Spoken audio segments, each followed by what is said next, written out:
Swayam Prabha. Digital India. Educated India.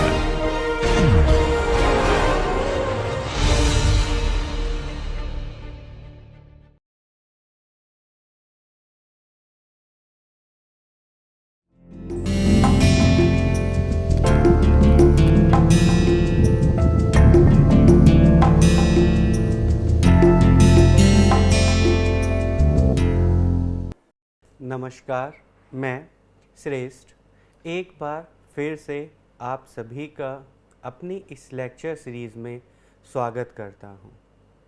हम लोग इस लेक्चर सीरीज़ में ऑर्गेनाइजेशनल बिहेवियर से संबंधित जो टॉपिक्स हैं, जो कॉन्सेप्ट्स हैं, उनके बारे में डिस्कशन कर रहे हैं। हम लोगों ने शुरू के लेक्चर्स में संगठन तथा ऑर्गेनाइजेशनल बिहेवियर की परिभाषा, उसके अर्थ तथा उसके बाद ऑर्गेनाइजेशनल बिहेवियर के हिस्टोरिकल जो माइलस्टोन थे तथा वो कंट्रीब्यूटर्स जिन्होंने ऑर्गेनाइजेशनल बिहेवियर को एज ए सब्जेक्ट डेवलप होने में अपना योगदान किया, उसके बारे में चर्चा की। उसके बाद लास्ट के लेक्चर्स में हम लोगों ने मोटिवेशन, वर्क मोटिवेशन का अर्थ, उसको प्रभावित करने वाले कारक तथा मोटिवेशन की जो थेरीज़ हैं उनके बेसिक मीनिंग को समझा तथा ये जाना कि हम लोग मोटिवेशन की थेरीज़ को किन 3 कैटेगराइजेशन में डिस्ट्रीब्यूट कर सकते हैं। उसके बाद हम लोगों ने कंटेंट थेरीज़ ऑफ मोटिवेशन के अंतर्गत मैस्लो की नीड हायरार्की मॉडल के बारे में जानकारी प्राप्त की। उसके बाद आज हम लोग कंटेंट थेरीज़ ऑफ मोटिवेशन के अंतर्गत और कौन कौन सी थेरीज़ आती हैं, उनका क्या अर्थ है तथा उनका हम लोग ऑर्गेनाइजेशंस में किस प्रकार प्रयोग कर सकते हैं, इसके बारे में आज की चर्चा जारी रखेंगे।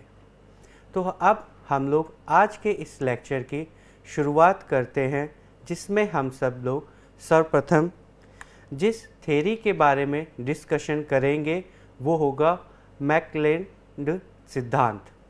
इस थ्योरी का प्रतिपादन एक अमेरिकन साइकोलॉजिस्ट के द्वारा किया गया। इन अमेरिकन साइकोलॉजिस्ट का नाम था मैकक्लेलैंड।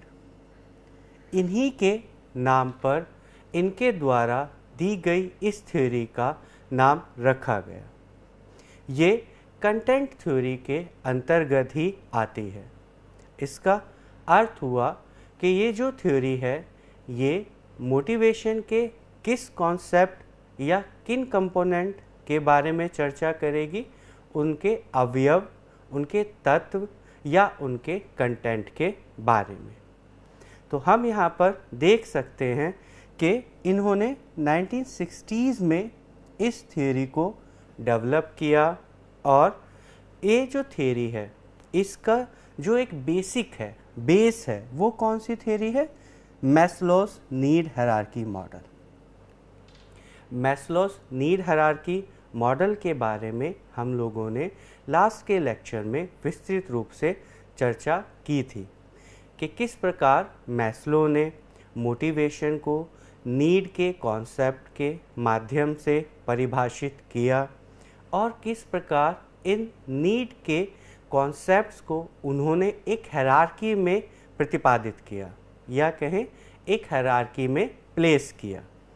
तो यहाँ पर जो हमारी थ्योरी है वो यह कहती है कि यहाँ पर हमारे पास 3 नीड्स हैं तथा ये जो नीड हैं ये है लर्न नीड थ्योरी। अर्थात इस थ्योरी को हम लोग 3 नीड थ्योरी एवं लर्न नीड थ्योरी के नाम से भी जानते हैं। अब हम लोग इस थ्योरी के बारे में आगे इसके कॉन्सेप्ट और इसके अर्थ को समझने का प्रयास करते हैं। तो यहाँ पर इन्होंने कहा कि जो अभिप्रेरणा है अर्थात मोटिवेशन है वो डायरेक्टली किससे कनेक्टेड होगी? नीड से। और जो एज है, जेंडर है, कल्चर है, उसकी जो भूमिका है किसके अर्थ में? मोटिवेशन के अर्थ में उनकी भूमिका या उनका योगदान आप कह सकते हैं कि इस थ्योरी के द्वारा बहुत मिनिमम है। यह थ्योरी इनके योगदान को बहुत कम आंकती है। अब इस थ्योरी ने आगे क्या प्रपोज किया कि जो व्यक्ति की नीड्स हैं ये किस प्रकार की हैं? ये समय के साथ साथ अर्जित होती हैं, अर्थात आप टाइम के साथ साथ इन नीड्स के बारे में लर्न करते हैं। अब यहाँ पर हम लोग यह कह पाएंगे कि इस थ्योरी में जो टाइम है, अर्थात जो टेम्पोरल टाइम पीरियड है, वो एक महत्वपूर्ण स्थान रखता है। इसके बाद इन्होंने आगे कहा कि जो हमारे नीड हैं उनमें समय के साथ साथ हमारे जो लाइफ के एक्सपीरियंसेस हैं, जो हम जीवन में अपने दैनिक जीवन में डे बाय डे समाज में या किसी भी तरह के जो हम एक्सपीरियंसेस गेन करते हैं, जो हम नई चीज़ें जानते हैं, जो हमें नए अनुभव मिलते हैं, उनके द्वारा या आप कहें उनके साथ साथ ये जो नीड्स हैं ये क्या होती रहती हैं? ढलती रहती हैं। ढलती रहने का अर्थ यहाँ पर है, आप कह सकते हैं ट्रांसफॉर्म होती रहती हैं, बदलती रहती हैं। तो नीड कोई ऐसी स्थिति नहीं है जो एक बिल्कुल स्टैटिक फॉर्म में है, जिसमें किसी भी प्रकार का परिवर्तन, चेंजिंग, ट्रांसफॉर्मेशन नहीं होगा।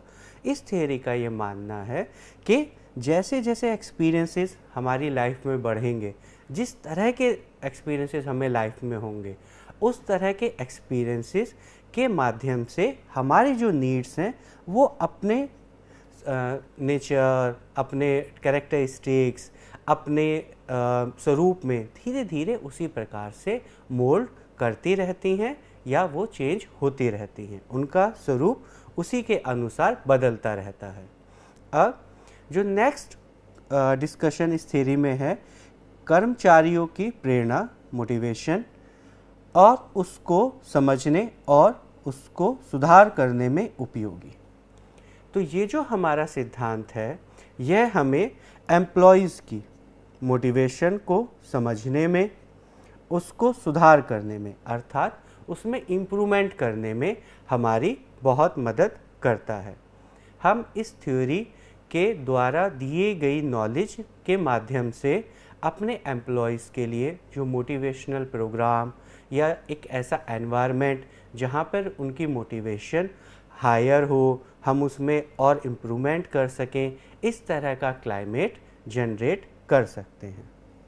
अब नेक्स्ट हम लोग डिस्कस करते हैं कि इन्होंने जो 3 तरह के मोटिवेशंस के लिए नीड, आवश्यकताएं बताई वो कौन कौन सी हैं, उनका क्या अर्थ है, तथा हम लोग उनका किस प्रकार ऑर्गेनाइजेशंस की प्रोडक्टिविटी में, फंक्शनिंग में उपयोग कर सकते हैं।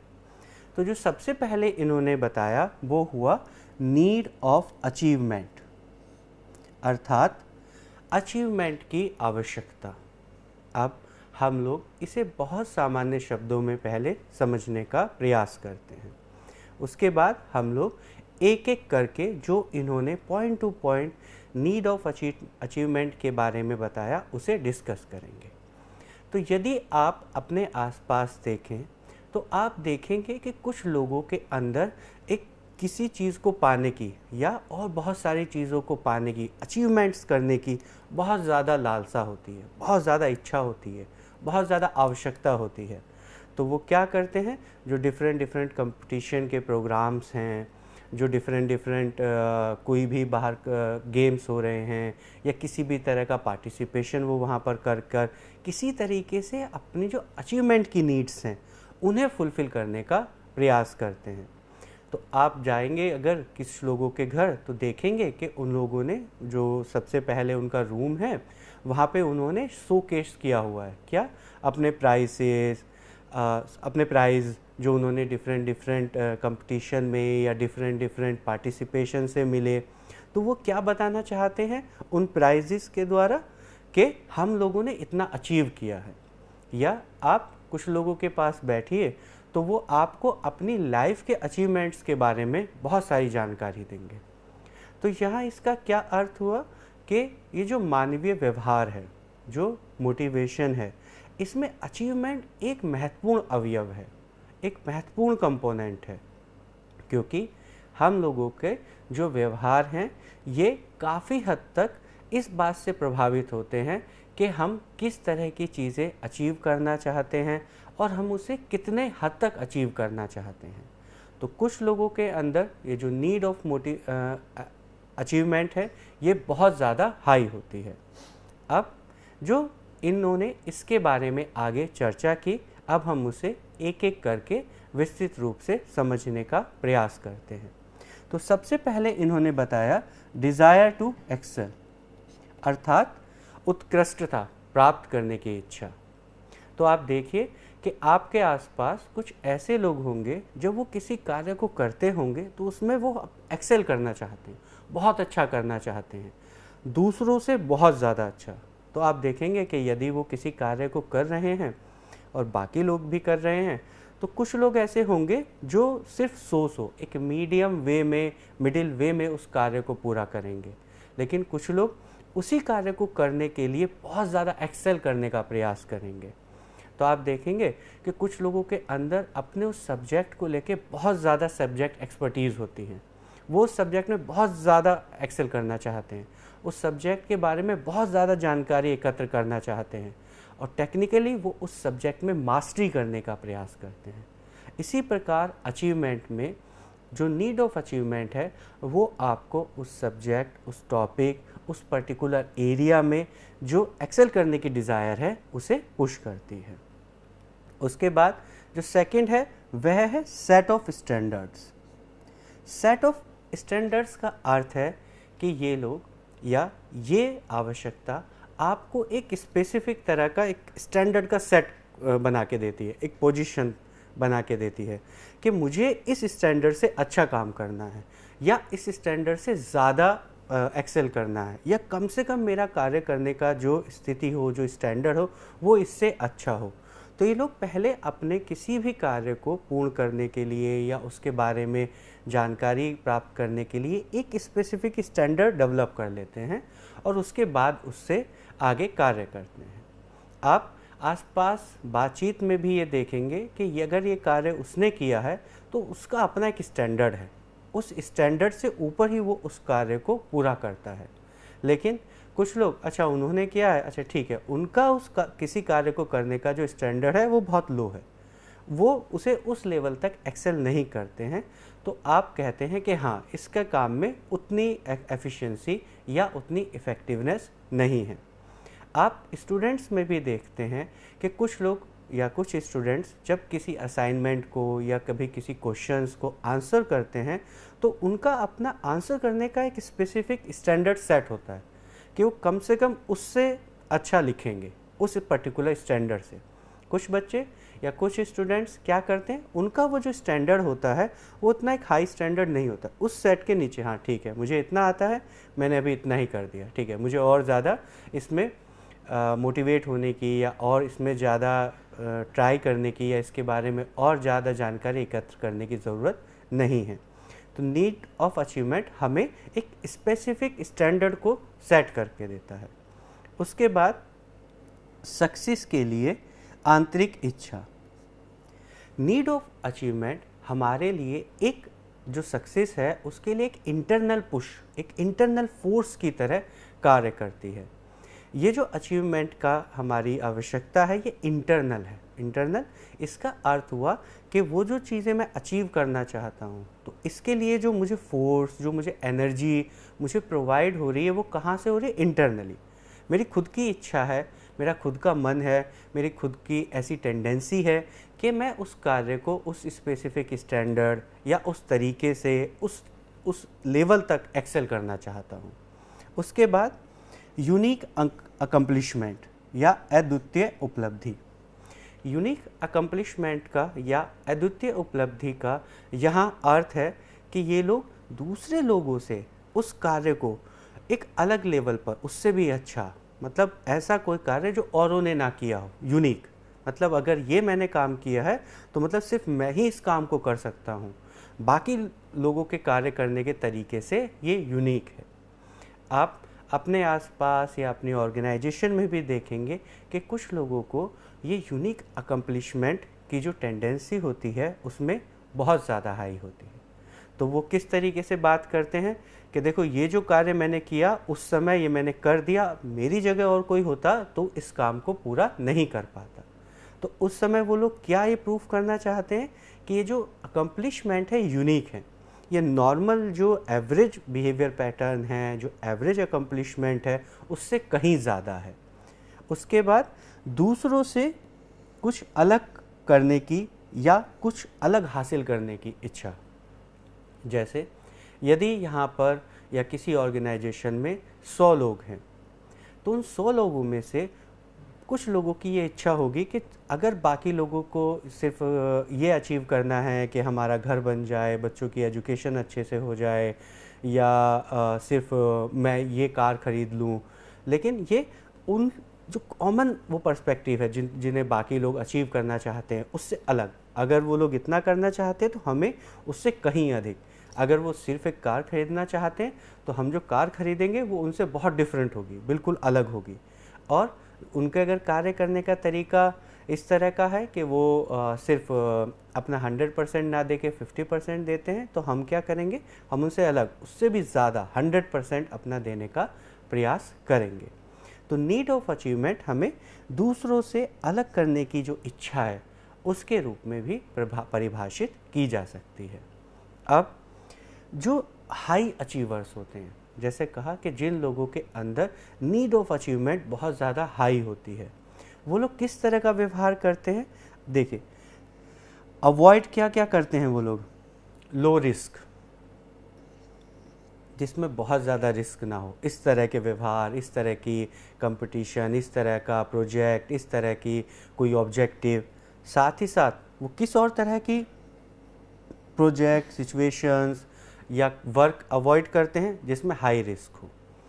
अब देखिए, अगर आप सामान्य शब्दों में कहें, क्योंकि मेरी नीड ऑफ अचीवमेंट बहुत ज़्यादा हाई है, तो मैं उस तरह के कार्य में जिसमें रिस्क बहुत ज़्यादा हो, मैं अपने को इन्वॉल्व करना चाहूँगा। क्यों? क्योंकि इससे अगर मुझे सक्सेस मिली तो क्या होगा, मेरा जो कार्य होगा वो यूनिक हो जाएगा। कि बहुत ज़्यादा हाई रिस्क है, ज़्यादा लोग करेंगे नहीं, तो मेरा यूनिक पर्सपेक्टिव होगा।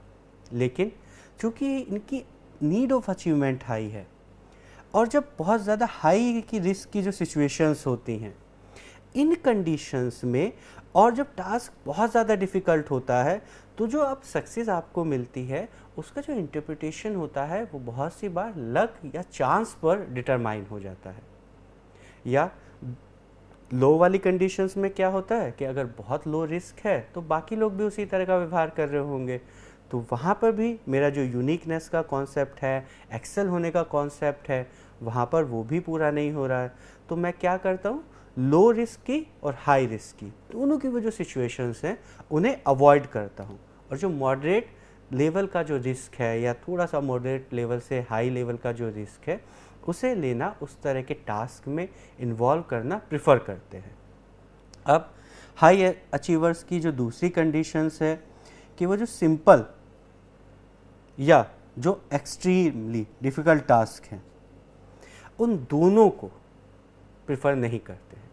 क्योंकि अगर सिंपल टास्क है तो होगा क्या, सभी लोग कर रहे हैं, तो उसमें मुझे क्या एक्सेल करना है, मेरा क्या यूनिक कंट्रीब्यूशन होगा। अगर बहुत ज़्यादा डिफ़िकल्ट टास्क है तो उसमें क्या होगा कि जब वो सक्सेस का जो रेशियो होगा वो बहुत ज़्यादा कम होगा, तो उसका जो एक इंटरप्रिटेशन है या जो उसके लिए आप लोग जस्टिफिकेशन दे सकते हैं, तो लोग क्या कह सकते हैं कि लक से या बाई चांस उसने अचीव कर लिया। तो जो अचीवमेंट हाई अचीवर्स की जो वो टेंडेंसी है कि हमने एक्सेल किया, हमने यूनिक कंट्रीब्यूशन किया, उसकी प्रोबेबिलिटी यहाँ पर लो होती है। लेकिन ये किस तरह के टास्क को प्रेफर करते हैं? वो जो बहुत ज़्यादा चैलेंजिंग हो और उन्हें पुश करें, फोर्स करें किस काम को करने के लिए, कि अपना 100% अपना बेस्ट देने के लिए। तो हाई अचीवर्स जो चैलेंजिंग टास्क हैं, चैलेंजिंग जॉब्स हैं, ऐसे टास्क को उन करना प्रेफर करते हैं ताकि वो उसमें अपना बेस्ट, अपना 100% दे सके। अब नीड ऑफ अचीवमेंट के next characteristics, satisfaction from achieving goal. जैसा हम लोगों ने अभी डिस्कस किया कि जो नीड ऑफ अचीवमेंट है वो कैसा फोर्स है, इंटरनल। तो जो मुझे सेटिस्फैक्शन मिल रहा है वो किससे मिल रहा है, कि क्योंकि मैंने गोल अचीव कर लिया, मैंने वो टास्क कंप्लीट किया, बहुत एफिशिएंटली किया, बहुत इफ़ेक्टिवली किया, तो उससे क्या है, मुझे जो सेटिस्फैक्शन है वो उन गोल्स को कंप्लीट करने के माध्यम से ही मिल जाता है। उसके बाद personal responsibilities for finding solution to the problems.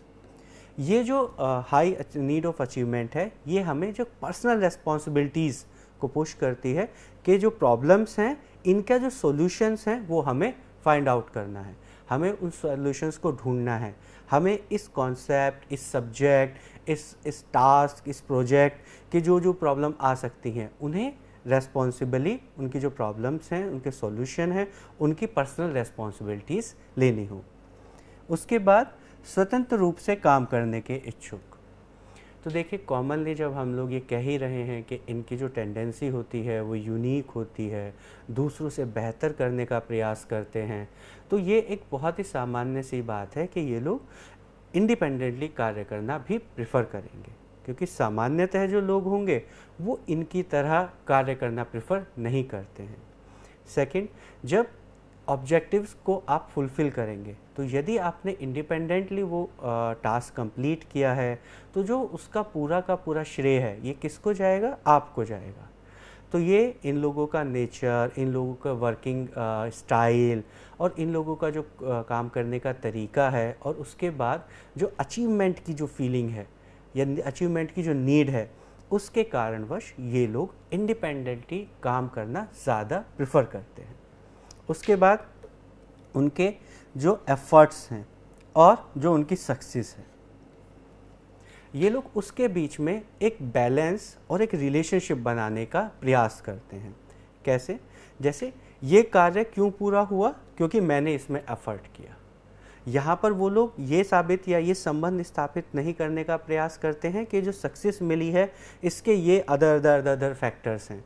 क्या फैक्टर है इस सक्सेस का? मेन डिटर्मिनेंट कौन है?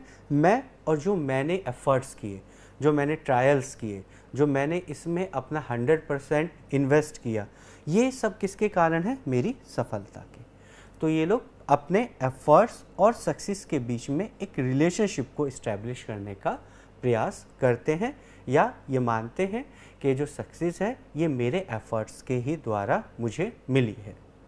अब हम लोग आगे नीड फॉर पावर का डिस्कशन करते हैं। तो जो सेकंड इस थ्योरी में कॉन्सेप्ट है यह है need of a power. Need of power, समाज में पावर का एक बहुत बड़ा योगदान है। आप अपने आसपास किसी से भी जानकारी लीजिए और उससे कहिए कि ठीक है, हम तुम्हें इस चीज़ की पावर देते हैं, हम तुम्हें ये पावर देते हैं कि ये जो 10 लोग हैं इनके जो बिहेवियर पैटर्न्स हैं इन्हें तुम कंट्रोल कर पाओगे, इन्हें तुम इन्फ्लुएंस कर पाओगे। तो क्या होगा? उस व्यक्ति के अंदर एक फीलिंग आती है पावर की, एक उसे अचीवमेंट की फीलिंग होती है, एक सेंस ऑफ पावर उसे मिलता है। और वो क्या करता है? जिस तरीके की पावर, रेस्पॉन्सिबिलिटीज़, डेजिग्नेशंस उसे दी गई हैं उसी के अनुसार वो अपने काम को करने लगता है। तो चाहे हमें अपनी लाइफ में इस तरह की सेंस ऑफ पावर मिले, अचीव हो या ना हो, लेकिन हम सभी लोगों के अंदर ये जो पावर को अचीव करने की, पावर को गेन करने की जो नीड है वो हम सभी लोगों के अंदर होती है। ऑर्गेनाइजेशंस में इसका योगदान और अधिक महत्वपूर्ण हो जाता है। क्यों? क्योंकि ऑर्गेनाइजेशन में जो हायरार्की है, जो इनबिल्ट हायरार्की है, उसमें इनबिल्ट पावर का कॉन्सेप्ट है, इंटीग्रेटेड फॉर्म में है। जैसे जैसे आपकी हायरार्की बढ़ेगी, आपके अंदर आपकी जो पावर है, जो इन्फ्लुएंस करने का एरिया है, वो बढ़ता चला जाएगा। और ऑर्गेनाइजेशंस में हायरार्की, रोल्स, रेस्पॉन्सिबिलिटीज़ उनकी बेसिक कैरेक्टरिस्टिक्स हैं। तो यहाँ पर नीड ऑफ अ पावर को समझना और उसके अनुसार अपने एम्प्लॉयज़ को समझना और उनके व्यवहार को प्रेडिक्ट करना अत्यंत आवश्यक है। अब हम लोग नीड ऑफ पावर के बारे में आगे डिस्कशन कंटिन्यू करते हैं। तो जैसा हमने कहा कि नीड ऑफ पावर में क्या होता है कि हम लोग दूसरों को इन्फ्लुएंस करने का या कंट्रोल करने का प्रेफर करते हैं, पसंद करते हैं। तो आप देखिए, अगर आप किसी से भी, अधिकतर आप लोगों से जानकारी लीजिए, उनसे कहिए कि आप 10 लोगों के ऊपर कंट्रोल करना चाहते हैं या आपके अंदर कोई भी ऐसा व्यक्ति ना हो जिसको आप इन्फ्लुएंस या कंट्रोल कर सकें, या आपके अंदर 100 लोग हों, तो मोस्टली लोग प्रेफर करेंगे कि मेरे पास अगर 100 ऐसे लोग हों जिनको मैं कंट्रोल या इन्फ्लुएंस कर सकूं, तो ये मेरे लिए एक अच्छी बात होगी। तो उनके अंदर वो जो नीड ऑफ अ पावर है, सेंस ऑफ पावर है, वो उसे एक्सपीरियंस करेंगे। उसके बाद वो इसमें और ज़्यादा बिलीव करते हैं कि ये जो मेरी पावर है, ये मेरी एबिलिटी से है, ये मेरी स्किल्स से है, ये मुझे पास है क्योंकि मैं इसे ओन करने के लिए कैपेबल हूँ, मैं ही इसके लिए एक सही व्यक्ति हूँ। और वो लोग इसमें भी ट्रस्ट करते हैं कि मेरे पास अगर ये पावर है तो मैं उसे एक्सरसाइज करूँगा। ऐसा नहीं है कि अगर मुझे 10 लोग दे दिए गए कि ये आपकी टीम में है, आप इनके लीडर हैं, तो आप इनको कंट्रोल कर सकते हैं, इन्फ्लुएंस कर सकते हैं, तो मैं उन्हें छोड़ दिया कि ठीक है, जो तुम्हें सही लगता है, जिस तरीके से काम करना है करो। नहीं, मुझे जो पावर मिली है मैं उसे एक्सरसाइज भी करूँगा। तो अगर हम क्लास में ही अगर किसी को मॉनिटर बना दें, तो उसके पास एज ए मॉनिटर एक कुछ पावर होंगी उस क्लास के लिए। तो क्या होगा, दोनों परिस्थिति भी हो सकती हैं कि या तो वो पावर को एक्सरसाइज करे या उन पावर को एक्सरसाइज ना करे। लेकिन जो नीड ऑफ पावर है, ये आपको पुश करती है कि वो जो पावर आपको मिली है उसे आप एक्सरसाइज करें। तो अगर एज ए मॉनिटर आपको कुछ पावर दी गई हैं, तो आप उन पावर्स को यूज़ करते हुए अपने बिहेवियर पैटर्न को डिफरेंटली चेंज करते चले जाते हैं। अब उसके बाद है सक्सेस एंड अचीवमेंट। किससे रिलेट करता है? Exercise of a power. तो यहाँ पर ये जो सक्सेस है, ये जो अचीवमेंट है, इसका किससे सीधा संबंध है कि हम लोग जो अपनी पावर जो हमें मिली है उसको हम लोग किस प्रकार से एक्सरसाइज कर रहे हैं। अब जो नेक्स्ट है वो बहुत महत्वपूर्ण है, प्रिफर स्टेटस। प्रिफर स्टेटस का अर्थ है कि अब हमारे पास एक स्पेसिफिक स्टेटस है। तो आप अगर किसी सोसाइटी में किसी के पास जाएं, किसी से बात करें, तो देखिए आप उससे क्या पूछते हैं कि आप क्या कार्य करते हैं, तो वो उसके साथ साथ आपको उस काम से जुड़ा हुआ या अपनी सोसाइटी में उसका जो अपना स्टेटस है, जो अपनी एक डेजिग्नेशन है, वो भी बताना प्रेफर करता है, वो भी बताता है या आपको।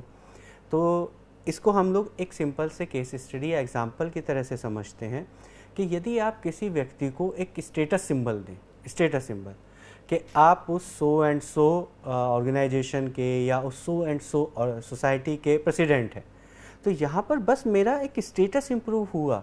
हो सकता है वो सो एंड सो जो सोसाइटी है या सो एंड सो जो ऑर्गेनाइजेशन है, उसकी ना उसके अंदर कोई बहुत ज़्यादा लोग काम करते हों, ना ही उस सोसाइटी का सोसाइटी में कोई इन्फ्लुएंस हो, लेकिन मुझे मिला क्या? मुझे स्टेटस मिला, पोस्ट मिली। तो नीड ऑफ पावर हमारी किससे और एसोसिएटेड होती है? हमारे स्टेटस से। तो ऑर्गेनाइजेशंस में फॉर एग्जांपल आप क्या हैं? मैनेजर। तो मैनेजर का अपना एक स्टेटस है। असिस्टेंट मैनेजर, असिस्टेंट मैनेजर का जो स्टेटस है वो मैनेजर के स्टेटस से समहाउ बाय द हायरार्की कम है। तो यहाँ पर नीड ऑफ अ पावर किससे कनेक्ट कर रही है, किससे इस्टेब्लिश हो रही है? आपके स्टेटस से। आपकी सोसाइटी में, आपकी ऑर्गेनाइजेशन में वो किस प्रकार का स्टेटस ओन करते हैं। अब जो नेक्स्ट है वो है नीड ऑफ एफिलिएशन। यहाँ पर नीड ऑफ एफिलिएशन, जैसा हम लोगों ने इस थ्योरी को डिस्कस करने से पहले शुरुआत में ही कहा था कि ये थ्योरी का जो बेसिक है वो है मैस्लो की थ्योरी। तो यदि आपको मैस्लो की थ्योरी याद है तो उसमें आपको रिलेटेडनेस की, बिलोंगिंगनेस की, नीड का कॉन्सेप्ट याद होगा। तो यहाँ पर जो ये नीड ऑफ एफिलिएशन है, इसका जो कॉन्सेप्ट है ये समहाउ उसी कॉन्सेप्ट से मिलता जुलता है। एफिलिएशन मतलब जो बाकी लोग हैं वो मुझे जानते हैं, बाकी जो लोग हैं उनके साथ मेरा किस प्रकार का संबंध है, बाकी जो लोग हैं वो उनके साथ मेरे हारमोनियस रिलेशन हैं, बहुत ज़्यादा वो लोग मुझे मानते हैं, मुझ पे ट्रस्ट करते हैं, मेरे बारे में औरों को बताते हैं। तो ये जो नीड ऑफ एफिलिएशन है ये हमारे सोशल नीड्स के उस कॉन्सेप्ट से मिलता हुआ है। अब यहाँ पर हमने लिखा है जैसे सौहार्दपूर्ण संबंध रखना। तो अगर आप किसी के साथ बहुत अच्छे रिश्ते रखते हैं, बहुत अच्छे उनके साथ संबंध होते हैं, तभी आप अपने आप को उनसे या उस ग्रुप से एफिलिएट कर पाते हैं। तो यदि कोई मुझसे कहे कि आपका एफिलिएशन क्या है, तो मैं अपना एफिलिएशन किन लोगों से जोड़ूंगा, जिन लोगों के साथ मेरे बहुत अच्छे संबंध हैं। तो यदि ऑर्गेनाइजेशन में आपका एक कोई ग्रुप है तो आप बताएंगे कि मैं उस पर्टिकुलर ग्रुप का या उस पर्टिकुलर टीम का मेंबर हूँ। लेकिन ये आप तभी बता पाएंगे जब आपके अंदर ये पर्सपेक्टिव हो कि बाकी जो ग्रुप के मेंबर्स हैं उनके मेरे साथ बहुत अच्छे रिलेशन हैं और वो भी मुझे एक्सेप्ट करते हैं, मैं भी उन्हें एक्सेप्ट करता हूँ, वो भी मुझे एक्सेप्ट करते हैं। तो जो एक्सेप्टेंस है आपका उनके ग्रुप में और उस ग्रुप के द्वारा आपका, ये आपको नीड ऑफ एफिलिएशन को कंप्लीट करने में हेल्प करता है। तो आप सामान्यतः अपने आसपास देखें तो आप देखेंगे कि बहुत सारे लोग बहुत सारी सोसाइटीज़ का, बहुत सारे इंस्टीट्यूशंस का मेंबर्स होते हैं और बताते हैं कि आप क्या हैं, हाँ मैं उस ऑर्गेनाइजेशन से या उस सोसाइटी से जुड़ा हुआ हूँ। तो इस कंडीशन में वो किस तरह की नीड अपनी फुलफ़िल कर रहे हैं, नीड फॉर एफिलिएशन, कि हाँ मैं एक रोटरी क्लब से भी जुड़ा हूँ, मैं इस सोसाइटी से भी जुड़ा हूँ, मैं इस सोशल संगठन से भी जुड़ा हुआ हूँ। तो यहाँ पर आप अपनी नीड ऑफ एफिलिएशन को समहाउ कंप्लीट करते चले जाते हैं। उसके बाद कन्फर्म टू द नॉर्म्स, मानदंडों के अनुसार कार्य करना। चूँकि आपका जो मेजर पर्सपेक्टिव है, जो मेजर फोकस है वो कहाँ है, एफिलिएशन में। तो एफिलिएट आप कब करते हैं, तब उस ग्रुप में जो नॉर्म्स बनाए गए हैं, जो उन लोगों के प्रिंसिपल्स हैं, रूल्स हैं, उनके अकॉर्डिंगली आप काम करें। तो यहाँ पर जो बिहेवियर है वो किस तरह का होगा, जो उस ग्रुप में स्पेसिफिक नॉर्म्स इस्टेब्लिश्ड हैं उनके जैसा, उनके समरूप आपका बिहेवियर पैटर्न होता है। नीड ऑफ एफिलिएशन के साथ कुछ चीज़ें और जुड़ी हुई हैं। उसमें एक सबसे बड़ा है पीयर इन्फ्लुएंस। पीयर इन्फ्लुएंस का अर्थ है कि जहाँ पर आप कार्य करते हैं या जिस ग्रुप में आप हैं उसमें जो बाकी लोग हैं उनका आपके ऊपर क्या प्रभाव पड़ता है।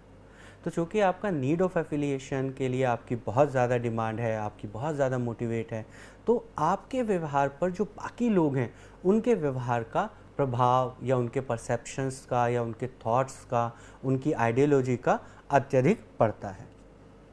इसके साथ साथ ही आप फ्रेंडली और क्लोज रिलेशनशिप पर बिलीव या ट्रस्ट करते हैं। साथ में आप किस तरह का कार्य करना प्रेफर करते हैं, ग्रुप में, जहाँ पर ग्रुप इंटरेक्शन हो। जबकि अचीवमेंट के केस में जो हमने देखा था कि वो लोग किस तरह का प्रेफर करते हैं, लोन, अकेले काम करना, इंडिपेंडेंटली काम करना। लेकिन यहाँ पर क्योंकि नीड ऑफ एफिलिएशन कब आपको मिलता है, जब आप ग्रुप में काम करते हैं, इंटरेक्ट होकर काम करते हैं, तो यहाँ पर ये लोग प्रेफर करेंगे किसी ग्रुप में काम करना। तो इस तरह के लोग आपको बेस्ट फिट होते हैं किस तरह के ऑर्गेनाइजेशंस में, जहाँ पर कंज्यूमर ओरिएंटेड हो, या कंज्यूमर्स या जो कस्टमर्स हमारे हैं या सर्विस ऑर्गेनाइजेशंस हैं, वहाँ पर इस तरह के लोगों का कार्य करने में ज़्यादा एफिशिएंसी या ये लोग ज़्यादा इफ़ेक्टिवली वहाँ पर अपना योगदान दे पाते हैं। तो यहाँ हम लोगों ने इन तीनों नीड्स के बारे में डिस्कशन किया। अब हम लोग ये देखते हैं कि हम लोग इन नीड्स को कैसे एसेस कर सकते हैं। तो यहाँ पर TAT, थीमेटिक एपर्सेप्शन टेस्ट, ये एक प्रोजेक्टिव टेस्ट है जिसमें हमारे पास कुछ पिक्चर्स होती हैं और वो जो पिक्चर्स हैं, जो उनमें पिक्चर्स बनी हुई हैं, वो एम्बिगुअस होती हैं। उन एम्बिगुअस पिक्चर्स के माध्यम से हम लोग व्यक्ति की जो नीड की ये स्ट्रक्चर है, जो नीड का लेवल्स है, उसके बारे में जानकारी प्राप्त करते हैं। तो उन्होंने इन नीड्स को आइडेंटिफाई करने के लिए TAT का उपयोग किया एसेस करने के लिए। उसके बाद इम्प्लीकेशन ऑफ दिस थ्योरी। तो ये जो थ्योरी है ये आपको चैलेंजिंग वर्क विद अटेनेबल गोल, क्यों? क्योंकि जैसा हम लोगों ने पहले ही डिस्कस किया, चैलेंजिंग होना चाहिए लेकिन जो गोल हो वो अटेनेबल हो, अर्थात चैलेंज इस लेवल का भी ना हो, इतने हाई रिस्क का भी ना हो कि वो गोल अचीव ही ना कर सके। तो वो जो अचीवमेंट का जो हमारा नीड है वो फुलफिल नहीं होगा क्योंकि हमने गोल ही नहीं अचीव कर पाए। तो हम अपने वर्क एरिया को इस तरीके का बनाए जो चैलेंजिंग हो लेकिन उसके जो गोल्स हों वो अटेन भी किए जा सकते हों, बिहेवियरल गोल्स हों। उसके बाद फीडबैक का अर्थ है कि जब आप कोई कार्य करते हैं तो बाकी लोग आपके कार्य करने के तरीके के बारे में आपको जानकारी देते हैं कि आप इस कार्य को इस तरीके से किए थे, उसका ये रिज़ल्ट आया, आप इस कार्य को इस और तरीके से कर सकते हैं। तो या जैसे आप क्लास में पढ़ा रहे हैं तो स्टूडेंट्स आपको आपकी टीचिंग के बारे में फीडबैक दे सकते हैं। तो इससे क्या बेनिफिट होगा, मुझे मेरी गलतियाँ और जो मेरा इम्प्रूवमेंट का जो स्पेस है वो मुझे पता चलेगा और मैं कैसे इम्प्रूव कर सकता हूँ उसके बारे में मुझे जानकारी मिलेगी। उसके बाद high achievers as a role model. तो जैसे आप लोग देखते होंगे कि ऑर्गेनाइजेशंस में या शॉप में आप जाते हैं तो देखते हैं कि month employ of the month या हाई अचीवर्स के फ़ोटोज़ लगे होते हैं। तो उससे क्या होता है, जो बाकी लोग हैं बाकी कर्मचारी हैं आपकी ऑर्गेनाइजेशन के, वो उसे एज ए रोल मॉडल लेते हैं क्योंकि अब वो उन्हें मोटिवेट करते हैं उस पोजीशन पे आने के लिए, उस पोस्ट पे आने के लिए, ताकि वो और ज़्यादा कार्य कर सके। उसके बाद गुड इंटरपर्सनल रिलेशंस। हमारी ऑर्गेनाइजेशन में किस तरह का एनवायरनमेंट होना चाहिए जहाँ पर एक अच्छे इंटरपर्सनल रिलेशनशिप हो हमारे एम्प्लॉयज़ के बीच में। उसके बाद sense of a power. Organization में हमें जो नीड ऑफ पावर है उसको फुलफ़िल करने के लिए अपने एम्प्लॉयज़ की जो नीड पावर है उन्हें सेंस कराया जाए कि आपके पास किस तरह की पावर है, या हमारी जो हायरार्की है या जो पावर का स्ट्रक्चर है उसे इस तरीके से डिज़ाइन किया जाए कि जो हमारे एम्प्लॉयज़ हैं उनकी need of a power accomplish या फुलफ़िल हो। उसके बाद रिलेशनशिप ओरिएंटेड क्लाइमेट। हमारी ऑर्गेनाइजेशन किस तरीके से प्लान की जाए जिस तरीके से हमारा जो रिलेशनशिप डेवलप होता है, हमारी ऑर्गेनाइजेशन में रिलेशनशिप डेवलप करने की जो प्रोबेबिलिटी है, जो ओरिएंटेशन है, वो इस प्रकार का हो कि हमारे एम्प्लॉयज़ एक दूसरे के साथ मिलजुल कर कार्य करें और एक अच्छा रिलेशनशिप का क्लाइमेट क्रिएट करें। तो अब हम लोग इस थ्योरी को कंप्लीट करने के बाद जो नेक्स्ट थ्योरी है उसका अपना डिस्कशन कंटिन्यू कर रहे हैं। तो जो हम लोग नेक्स्ट थ्योरी अब डिस्कस कर रहे हैं वो है एल्डरफर्स ERG थ्योरी। यहाँ पर E, R और G ये तीनों अलग अलग नीड्स को रिप्रेजेंट करते हैं। तो हम इन तीनों नीड्स के जो फर्स्ट वर्ड हैं उन्हें कंपाइल करके इस थ्योरी का नाम डेवलप किया गया है। एल्डरफर्स ने इस थ्योरी को दिया, इसीलिए इस थ्योरी का नाम एल्डरफर्स ERG थ्योरी पड़ गया। अब देखिए, जैसा हमने कहा कि ERG ये तीनों वर्ड तीन अलग अलग कॉन्सेप्ट्स को रिप्रेजेंट करेंगे। तो जो पहला E है वो रिप्रेजेंट कर रहा है एग्जिस्टेंस, R रिलेटेडनेस को और G ग्रोथ को रिप्रेजेंट कर रहा है। अब हम लोग यहाँ पर देखिए समझते हैं कि इस थ्योरी का मैस्लो की थ्योरी के साथ क्या संबंध है, और अब हम लोग देखेंगे कि ये ERG और मैस्लो किस प्रकार से आपस में जुड़ी हुई हैं और किस प्रकार से हम लोग ERG थ्योरी को मैस्लो की थ्योरी के द्वारा समझ सकते हैं। तो आप देखिए, जो एग्जिस्टेंस की जो नीड है ये मैस्लो की किन थ्योरी से मिलती जुलती है, हम लोग नेक्स्ट स्लाइड में देखते हैं। बायोलॉजिकल, फिजियोलॉजिकल और सेफ्टी नीड से मिलती जुलती है। एग्जिस्टेंस का मतलब है कि आप एग्जिस्ट करें, तो एग्जिस्ट करने के लिए आपको आपकी बायोलॉजिकल नीड्स, फिजियोलॉजिकल नीड्स और सेफ्टी नीड्स को फुलफिल करना होगा। तो यहाँ पर ई अर्थात एग्जिस्टेंस की जो नीड है वो मैस्लो की फिजियोलॉजिकल और सेफ्टी नीड्स से कनेक्टेड हैं या उससे मिलती जुलती हैं। उसके बाद रिलेटेडनेस, आर। तो जो रिलेटेडनेस की नीड है वो किस तरह की नीड है, जैसा मैस्लो की थ्योरी में हम लोगों ने सोशल या एक्सटर्नल एक्सट्रीम की नीड के बारे में डिस्कस किया। रिलेटेडनेस की नीड, रिलेटेडनेस का क्या अर्थ होता है कि आप किसी समूह से, किन्हीं लोगों से रिलेट करते हैं, उनसे जुड़े हुए हैं, तो ये किस तरह की नीड मेरी फुलफ़िल करेगा? और मेरी सोशल नीड्स को फुलफ़िल करेगा, क्योंकि आपकी सोसाइटी से, आपके ग्रुप से, आपके परिवार से ही आपको रिलेटेडनेस की जो नीड है वो फुलफ़िल होती है। उसके बाद जो नेक्स्ट है ग्रोथ, जी, ये जो मैस्लो का कॉन्सेप्ट है सेल्फ एक्चुअलाइजेशन और इंटरनल एस्टीम। तो इंटरनल एस्टीम और सेल्फ एक्चुअलाइजेशन, ये दोनों मेरी ग्रोथ नीड्स के कॉन्सेप्ट हैं। जैसा सेल्फ एक्चुअलाइजेशन अर्थात मुझे ये जानना कि मेरा अस्तित्व क्यों है, मेरा डेवलपमेंट, मेरी क्रिएटिविटी, ये सब नीड्स में हम लोगों के लिए ग्रोथ नीड में कंसीडर की जाती हैं। अब हम लोग देखते हैं कि मैस्लो से इतना मिलता जुलता होने के बावजूद इसमें और मैस्लो की जो थ्योरी है उसमें क्या मेजर डिफरेंसेस हैं। तो हम देखते हैं कि यहाँ पर जो नीड हैं, इन्होंने कहा कि नीड को हम लोग साइमल्टेनियसली अर्थात एक साथ परस्यू कर सकते हैं या हम लोग एक साथ परस्यू करते हैं, जबकि मैस्लो का कहना था कि जो नीड है ये हायरार्की में है और हम फिजियोलॉजिकल नीड, उसके बाद नेक्स्ट, उसके बाद नेक्स्ट, इस तरीके से अपनी नीड्स को कंप्लीट करते हैं। लेकिन यहाँ इनका ये मानना था कि ये नीड्स साइमल्टेनियसली हम लोग परसीव करते हैं, फेस करते हैं और साइमल्टेनियसली हम लोगों को इन नीड्स को फुलफ़िल करने की आवश्यकता हो जाती है या हो सकती है और काफ़ी कंडीशंस में होती है। अब अगर नेक्स्ट जो डिफरेंस था इंडिविजुअल डिफरेंसेस, ये थ्योरी बिलीव करती है कि जो व्यक्ति हैं वो एक दूसरे से डिफरेंट हैं। इंडिविजुअल डिफरेंसेस का एक इम्पॉर्टेंट रोल है किसमें? मोटिवेशन में। और जो डिफरेंट लोग हैं उनके लिए ये जो ऑर्डर है ये डिफरेंट हो सकता है, साथ ही डिफरेंट कॉन्टेक्स्ट में ये ऑर्डर डिफरेंट हो सकता है। तो इसमें मैस्लो की थ्योरी से जो एड ऑन है वो ये है कि यहाँ पर इंडिविजुअल डिफरेंसेस को भी महत्व दिया गया है। अब जो नेक्स्ट इसमें कॉन्सेप्ट है वो है फ्रस्ट्रेशन रिग्रेशन प्रिंसिपल। अब हम लोग एक पिक्चर के द्वारा हम लोग ड्रॉ करेंगे और फ्रस्ट्रेशन रिग्रेशन के प्रिंसिपल को समझने का प्रयास करेंगे।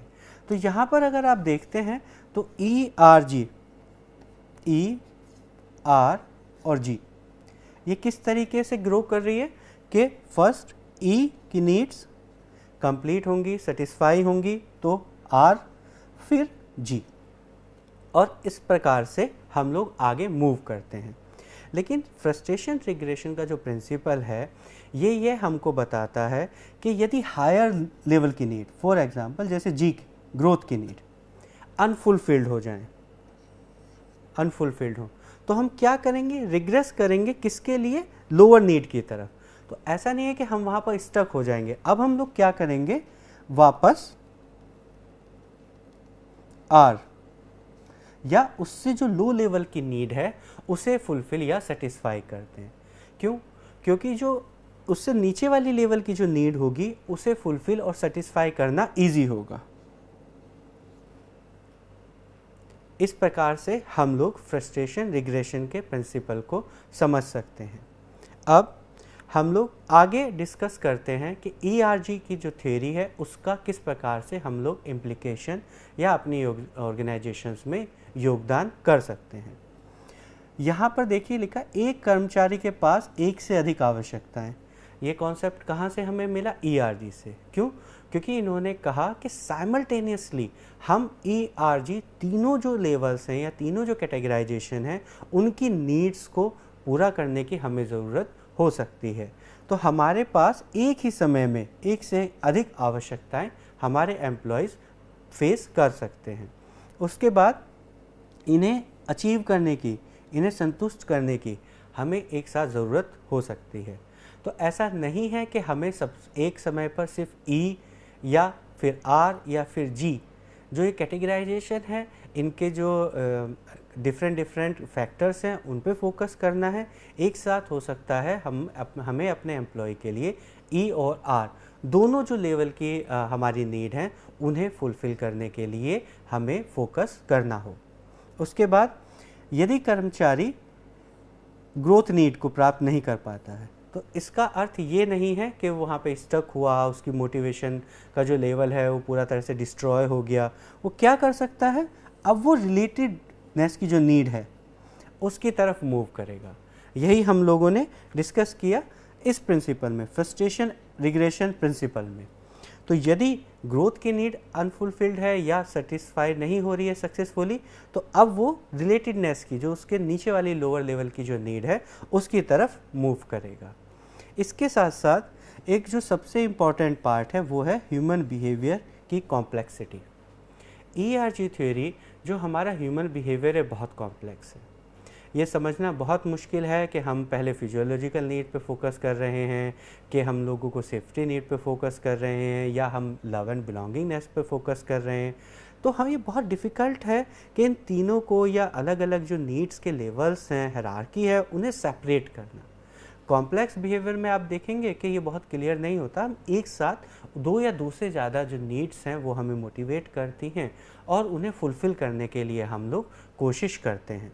तो ERG की थ्योरी ह्यूमन बिहेवियर के इस कॉम्प्लेक्सिटी को सॉल्व करने में हमारी हेल्प करती है, क्योंकि ये ट्रस्ट करती है, बिलीव करती है कि हम साइमल्टेनियसली इन नीड्स को एक्सपीरियंस और फुलफ़िल कर सकते हैं।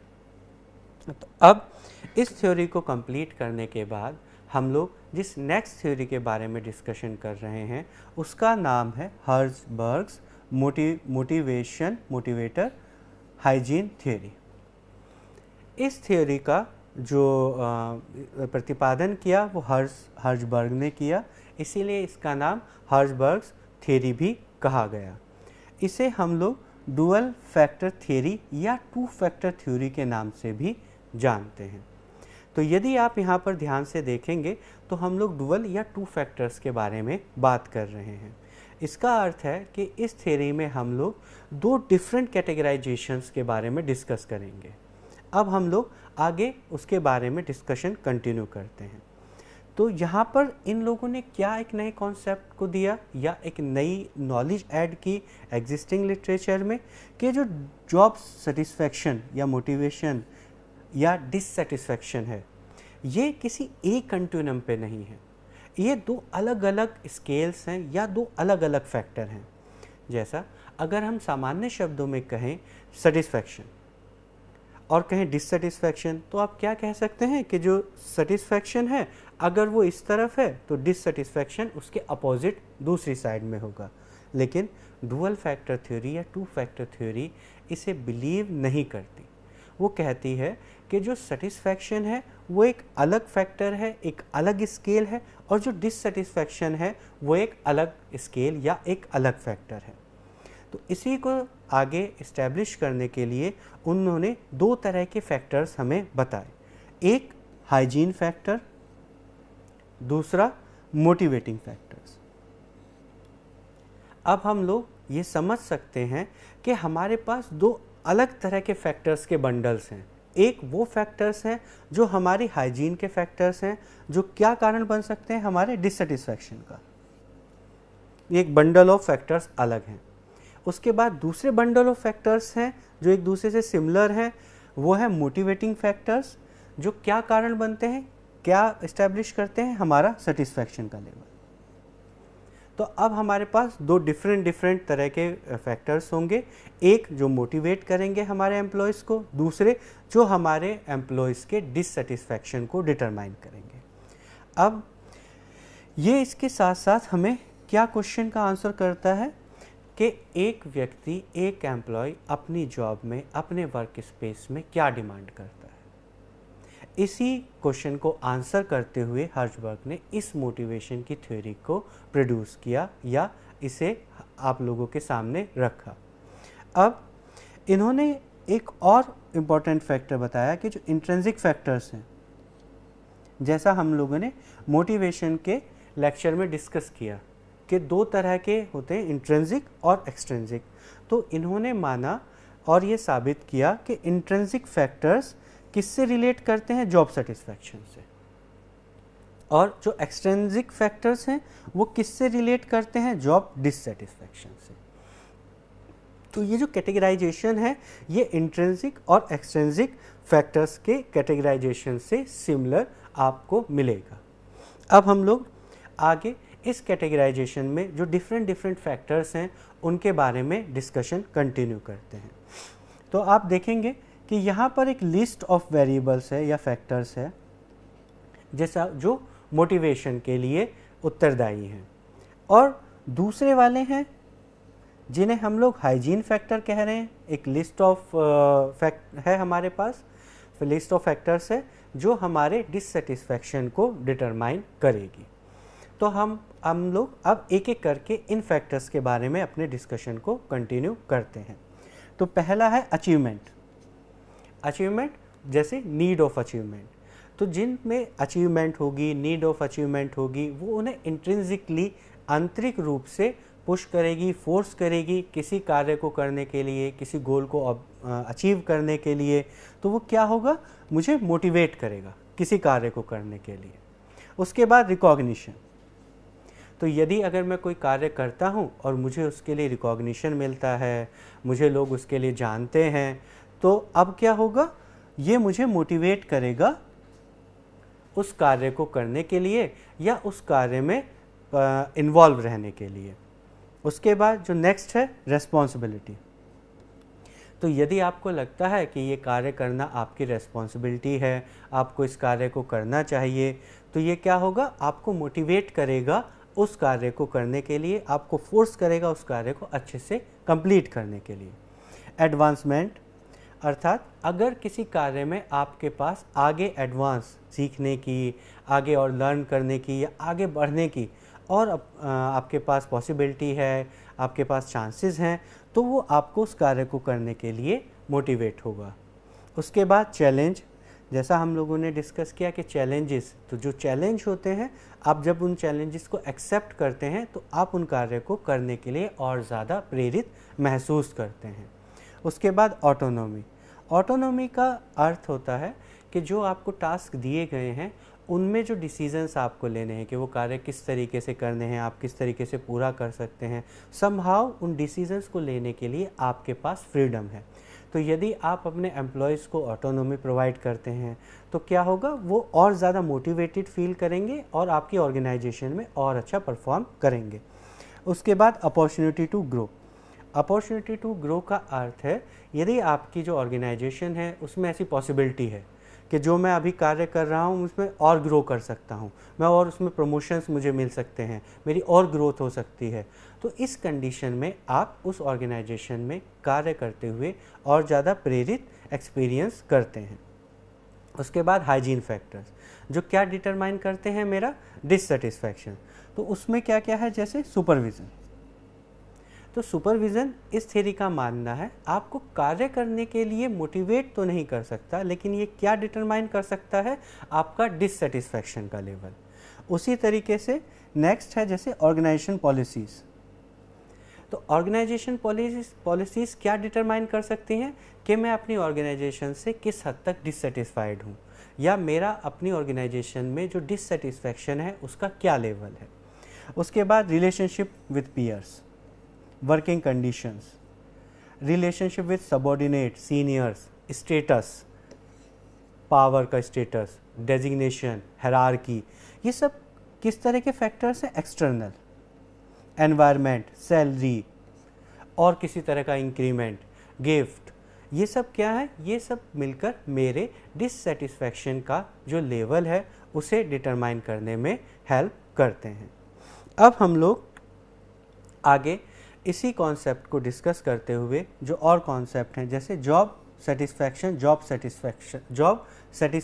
एंड जॉब डिससेटिस्फैक्शन, ये दोनों क्या हुए, ये दोनों डिफरेंट फैक्टर्स के फंक्शंस हो गए। इनके लिए एक अलग फैक्टर्स रेस्पॉन्सिबल है, एक के लिए एक अलग तरह के फैक्टर्स रेस्पॉन्सिबल हैं। और ये थ्योरी क्या प्रूव करती है कि जो जॉब सेटिस्फैक्शन है ये जॉब डिससेटिस्फैक्शन का अपोजिट, एग्जैक्टली अपोजिट नहीं है। उसके बाद और ये क्या थ्योरी कहती है कि एब्सेंस ऑफ डिससेटिस्फैक्शन का अर्थ ये कतई नहीं है कि अब वहाँ पर जॉब सेटिस्फैक्शन है। कि अगर मैं ये कहता हूँ कि मैं डिससेटिस्फाइड नहीं हूँ तो इसका मतलब ये नहीं है कि मैं सेटिस्फाइड हूँ। अब एक जो और थ्योरी है जिसका आज हम लोग डिस्कशन करेंगे वो होगी McGregor theory of motivation. McGregor theory of motivation में हम लोग अपने एम्प्लॉयज़ के एटीट्यूड को ज़्यादा फोकस करते हैं। इस थ्योरी में आप देखेंगे कि जो एम्प्लॉयज़ का एटीट्यूड है, एम्प्लॉयज़ का किस तरीके से व्यवहार करने का जो पैटर्न है उसके बारे में ज़्यादा फोकस किया गया है। इस थ्योरी में आगे दो तरह की कैटेगरीज़ हैं, दो तरह के लेवल्स कहिए या दो तरह की कैटेगराइजेशन है। पहला है थ्योरी एक्स, सेकंड है थ्योरी वाई। तो इस थ्योरी को आप थ्योरी एक्स और थ्योरी वाई के नाम से भी जान सकते हैं। अब जो थ्योरी एक्स है ये क्या कहती है, मैकग्रेगर की थ्योरी एक्स कि जो कर्मचारी हमारे ऑर्गेनाइजेशन में होते हैं औसतन रूप से एवरेज, वो किस तरह के होते हैं, आलसी। वो काम नहीं करना चाहते हैं, वो काम से मन चुराते हैं या काम से भागते हैं। यदि आप उन्हें कोई काम देंगे तो वो क्या करेंगे, उस काम से बचने का प्रयास करेंगे। उनका कार्य करने में इच्छा नहीं होती है, उनका मन नहीं लगता है। अगर उनके पास अपॉर्चुनिटी है तो वो उस कार्य को करना अवॉइड करते हैं और बचने का प्रयास करते हैं। इसके साथ साथ वो लोग किस तरह के होते हैं, इर्रेस्पॉन्सिबल। अगर आप उन्हें कोई काम देंगे, कोई दायित्व देंगे तो वो क्या करेंगे, टाल देंगे। आपने कहा कि आप ये काम कर दीजिए तो वो डिफरेंट बहाना लगाएंगे कि अभी मैं बिज़ी हूँ या अभी मुझे और काम मिला हुआ है या मैं इस कार्य को किसी इन डिफरेंट रीजन से नहीं कर पाऊँगा। तो टेक्निकली वो क्या करेंगे, उस रेस्पॉन्सिबिलिटी को बचने का प्रयास करेंगे, टाल देंगे कि कोई और कर ले। और उसके साथ साथ ऑन एन एवरेज जो लोग होते हैं, व्यक्ति होते हैं, वो किस तरह के होते हैं, स्वार्थी होते हैं, सेल्फिश। तो उनका जो बिहेवियर है वो किस तरीके का होता है, जिससे उनको फ़ायदा हो रहा हो, मैक्सिमम फ़ायदा उनको हो। और वो लोग जो होते हैं वो अटैचमेंट नहीं फील करते, कनेक्शन, रिलेशन किसके साथ नहीं फील करते, ऑर्गेनाइजेशन के गोल के साथ। क्यों? क्योंकि वो सेल्फिश हैं। तो अगर ऑर्गेनाइजेशन के गोल उनके गोल से कनेक्ट नहीं कर रहे हैं, डिफरेंट है, तो क्या करेंगे वो लोग कि अपनी ऑर्गेनाइजेशन के जो गोल्स हैं उन्हें अटेन करने में, अचीव करने में ज़्यादा हेल्प नहीं करेंगे, अपना 100% नहीं देते हैं। उसके बाद अब क्वेश्चन ये है कि इन लोगों को कैसे ट्रीट किया जाए, किस तरीके से डील किया जाए। तो ये थ्योरी कहती है कि सुपरविज़न, हमें अपने एम्प्लॉयज़ के ऊपर कंटिन्यूसली एक ऑब्जर्वेशन रखना चाहिए, स्ट्रिक्ट ऑब्जर्वेशन हो। ऑब्जर्वेशन में वो ज़्यादा अच्छा कार्य कर सकते हैं। उसके बाद कंट्रोल, एम्प्लॉयज़ के ऊपर मैनेजर्स का या जो और ऑनर्स हैं या जो और सुपरवाइज़र्स हैं उनका कंट्रोल होना चाहिए।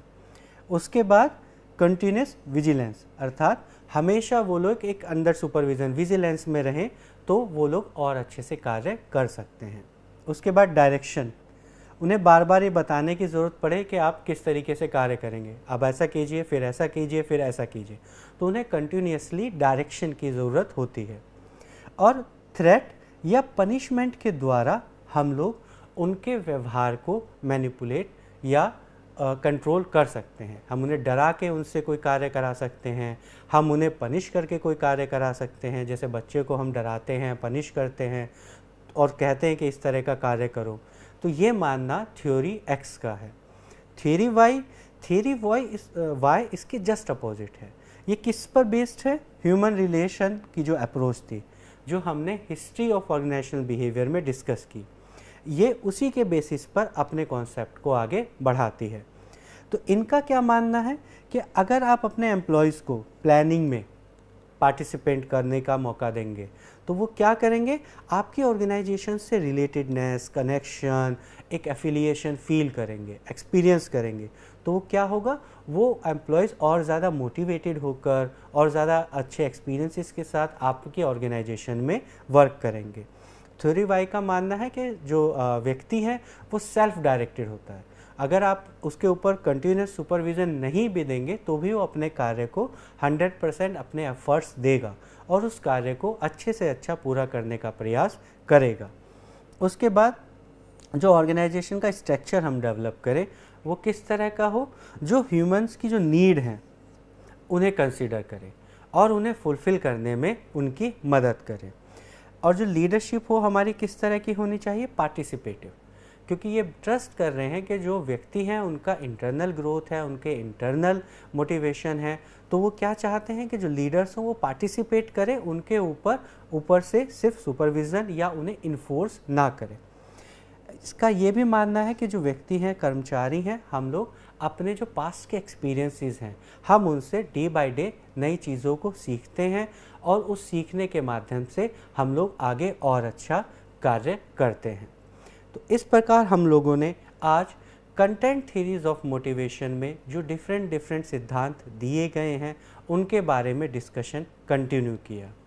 तो आज के इस डिस्कशन को हम लोग यहीं पर कंप्लीट करते हैं। आगे के डिस्कशन में, आगे की क्लासेस में हम लोग प्रोसेस थ्योरीज ऑफ मोटिवेशन में जो थ्योरीज आती हैं उनके बारे में डिटेल में डिस्कशन करेंगे। तो आज हमारे साथ जुड़े रहने के लिए आप सभी का बहुत बहुत धन्यवाद। आप सभी का दिन शुभ हो। धन्यवाद।